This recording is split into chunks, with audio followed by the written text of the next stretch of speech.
Kundi la wabunge wanaopigania ukumbatiaji wa mbinu za kukabiliana na mabadiliko ya tabia nchi linahimiza ushirikiano zaidi kati ya sekta za umma na kibinafsi ili kuharakisha utekelezaji wa mpango wa kitaifa wa kukabiliana na mabadiliko ya tabia nchi humu nchini.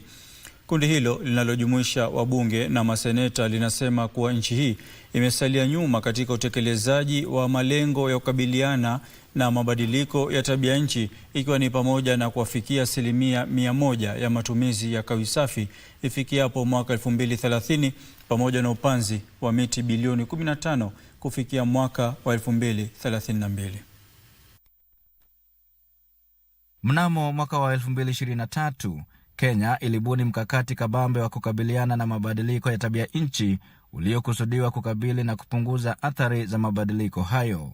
Sehemu ya mpango huu ulijumuisha upatikanaji wa kawi safi kwa wote, mpito wa nishati safi ya kupikia, pamoja na upandaji wa miti bilioni 15 ifikapo mwaka 2032.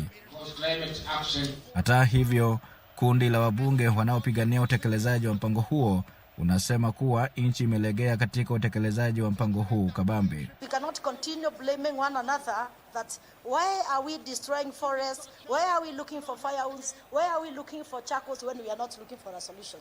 Mbunge wa Njoro Charity Kathambi, aliye pia mwenyekiti mwenza wa kundi hilo, akiwa na seneta wa kaunti ya Homa Bay Moses Kajwang', amehimiza sekta ya binafsi kupiga jeki juhudi za serikali za kutekeleza mpango huo wa tabia nchi. Today we are asking, how do we bring investors? How do we bring partners? How do we attract people to come in our country? And the first thing, we take different actions. Wakenya pia wametakiwa kushiriki katika shughuli za upanzi wa miti. What if every school in this country, roofing was solarization? Therefore, no consumption of firewoods and charcoals. How many trees do we save? Kundi hilo kwa sasa linahudhuria vikao vya siku 2 mjini Kisumu chini ya kauli mbiu kutoka kwa sera hadi utekelezaji, kuendeleza uwekezaji wa nishati safi nchini Kenya.